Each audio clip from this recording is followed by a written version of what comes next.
নেককার স্ত্রী না নিয়ে আসার কারণে দেখেন ছেলেটাও ভুল শিখছে। ভাই আমার, তাহলে প্রথমে আপনাকে নেককার স্ত্রী বাড়িতে নিয়ে আসতে হবে, টাকা দেখতে হবে না। আল্লাহ শরীর স্বাস্থ্য ভালো দিয়েছে, বীরের মতলব বিবাহের বাচ্চা কেন পরে টাকা নেবেন আপনি বাড়িতে, কেন নিয়ে আসবেন? নিজকে নিজ বিক্রি করতে হবে না। আল্লাহর কাছে দোয়া করেন, আল্লাহ তুমি আমাকে এমন দাও যেন আমাকে পরের বাড়িতে হাত না ফেলিতে হয়, নিতে হবে না টাকা। এক নম্বর স্ত্রী বাড়িতে নিয়ে আসবেন। স্ত্রী বাড়িতে নিয়ে আসার পর আমরা কি করি? বাসর ঘরে চলে যাই নাকি? মানুষের প্রথম রাতটা কত দামি রাত হয় ভাই নাকি? ওরে আল্লাহ, যারকে বিয়ে শাদী হয়ে গেছে এরা মনে মনে করবে যে আল্লাহ যদি একবার রাতটা ঘুরে আসতো তো কত ভালো হতো। কিন্তু ঘুরে আসবে কি? আসবে না। হ্যাঁ আসবে, আর একটা করে বিয়ে করতে হবে। একটা হয়েছে তো আর একটা করে করে মানে নেই। আমার আলিম ওলামারা বসে আছেন, জিজ্ঞাসা করবেন।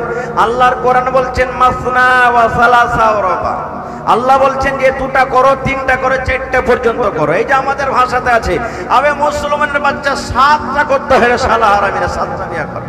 জি না, একটু আপনারা সাইডে সাইডে বসেন ভাই, পিছনে মানুষের একটু অসুবিধা হয়েছে, আপনারা একটু এগিয়ে এগিয়ে বসেন। আর যে ভাইরা পিছনে আছেন আপনারা সাইড দিয়ে পারেন তো চলে আসেন আগা দিকে, একটু সাইডে সাইডে বসেন ভাই, 1 গ্রাম 2 গ্রাম 5 গ্রাম করে একটু সাইডে সাইডে বসেন, পিছন দিকে মানুষের অসুবিধা হয়েছে। তো ভাই আমার, 4টা পর্যন্ত আপনি বিয়ে করতে পারবেন। একসাথে 4টা স্ত্রীকে একই বাড়িতে রাখতে পারবেন আপনি, কিন্তু বিছান ঘর আলাদা করতে হবে, এক বিছানে নিয়ে আপনাকে ঘুমাইতে হবে না। কিন্তু আল্লাহ তাআলা বলেন, হেরে মানুষ, 4টা বিয়ে করেছো, 3টা করেছো, 2টা করেছো, ইনসাফ যদি বরাবর করে করতে না পারো তো একটাই করো। না হইলে দেখছি বেশিরভাগ যারা 2টা 3টা বিয়ে করেছে ভাই, ওই ছোটটাকে লিয়ে খালি ঢলাঢলি, আর ওই বড়টা তখন হয়ে গেল ভাঙড়ি মাল, ও কার কোনো দরকার নাই। হট, তোর দরকার নাই। যে আপনার জীবন উদ্ধার করলে, বাড়িকে বসালে, আপনার বাড়িটা সোনার মতন করেছেন, ওই স্ত্রী কার জীবনেও দেখবে না গো, এটা ভুল। আল্লাহ বলছেন যদি ইনসাফ করতে পারো তাহলে 2টা 3টা বিয়ে করো, না পারো তো একটাই যথেষ্ট তোমার, একটা থেকে বেশি করিও না গো। ভাই আমার, তো আমি বলছিলাম মানুষের প্রথম রাতটা খুব কিন্তু দামি রাত হয়। এবারে আমরা কি করি? বাসর ঘর না বাসর ঘর, জি না, এই তো আমরা যে ভুল করে দিলাম এই জায়গাতে। আল্লাহ রাসূল বলেছেন, তোমার বিবি তোমার জন্য পালঙ্গে বসে থাকবে, তোমার স্ত্রী তোমার জন্য চৌকিতে বসে থাকবে, খাটে বসে থাকবে। সর্বপ্রথম তুমি বিবির কাছে যখন যাবে তোমাকে সালাম দিতে হবে, আসসালামু আলাইকুম ওয়া রাহমাতুল্লাহ। ভাইরা মোবাইলে গল্প করবে তো, হ্যাঁ গুধার মা কেমন আছিস রে? হ্যাঁ, ও বলবে গুধার বাপ কেমন আছো জি? এই গুধার বাপ বলে শুরু করে দেবে। জি না, সালাম করেন, সালামটা দোয়া, সালামটা হলো দোয়া। সালাম দেওয়ার পর তখন কোনো কথা বলবেন। এবার সালাম দিয়ে চলে গেলেন, আপনাকে সর্বপ্রথম বিবির পাঞ্জরে বসতে হবে। বিবির পাঞ্জরে আপনি বসে গেলেন, নবীর হাদিস বন্ধুরে আমার কথা নয়, আল্লাহর রাসূল বলেছেন তোমার বিবির পাঞ্জরে তুমি বসে যাও। প্রথম তোমাদের রাত, প্রথম বাসর ঘর হবে, বিবির পাঞ্জরে তুমি বসে যাও। আর বসার পর এই কপালের ওপরে তোমার বিবির 2টা 3টা চুলগুলাকে তুমি ধরে নাও, 3টা 4টা চুলগুলাকে তুমি ধরে নাও।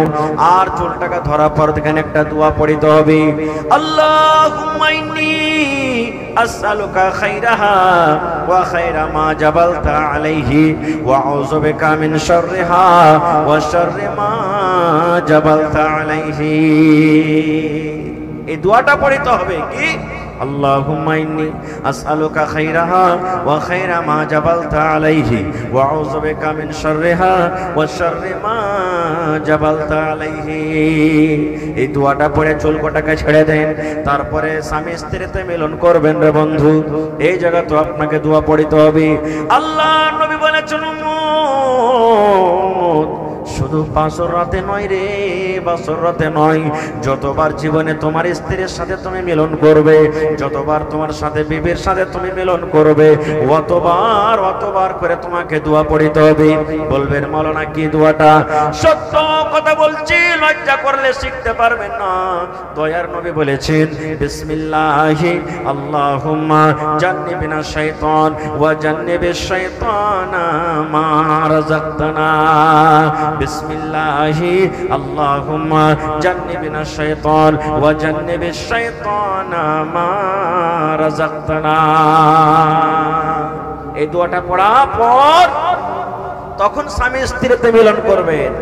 এবার বলবেন মাওলানা জি দোয়াটা তো জানি না যে মাওলানা। এরে মুসলমান, দোয়া যদি আপনি না জানেন কত আপনার ক্ষতি হয়ে গেল। শুনেন, এটা আমার কথা নয়। এই মজলিসের মধ্যে কত ভাই আছেন 10টা ছেলের বাবা হয়ে গেল, কে 5টা ছেলের বাবা হয়ে গেল, কার 30 বছর বিয়ে হয়ে গেল, কার 5 বছর হয়ে গেল, 2 বছর হয়ে গেল, জীবনে কোনোদিন দোয়াটা পড়েনি, বিনা দোয়াতে বিবির সাথে মিলন করে নিয়েছেন। কত বড় আপনার ক্ষতি হয়েছে জীবনে জানেন? আল্লাহর নবী বলেছেন উম্মত, যদি তুমি বিনা দোয়াতে বিবির কাছে তুমি চলে যাও, বিনা দোয়াতে যদি বিবির সাথে তুমি সহবাস করো, দোয়াটা যদি না পড়ো রে, যতবার তুমি বিনা দোয়াতে বিবির সাথে সাথে মিলন করেছো, অতবার তোমার সাথে সাথে তোমার বিবির কাছে শয়তান চলে গিয়েছে। কত বড় ক্ষতি! কেমন করে ছেলে নেককার হবে? দোয়াটা পড়বেন, শয়তান দূরে থাকবে। দোয়া পড়লেন না, শয়তান চলে গেল। আর শয়তান যার দিলে অন্তরে রাজ করবে, সেই ছেলেরা যখন হবে দুনিয়াতে তখন নেককার হবে, জীবনে হবে না। আর একটু আগে চলে। এবার বন্ধুরে, ছেলেটা মাস গেল, 2 মাস গেল, 3 মাস গেল, 5 মাস গেল, 7 মাস গেল, এবার বাচ্চা দুনিয়াতে জন্ম নিল।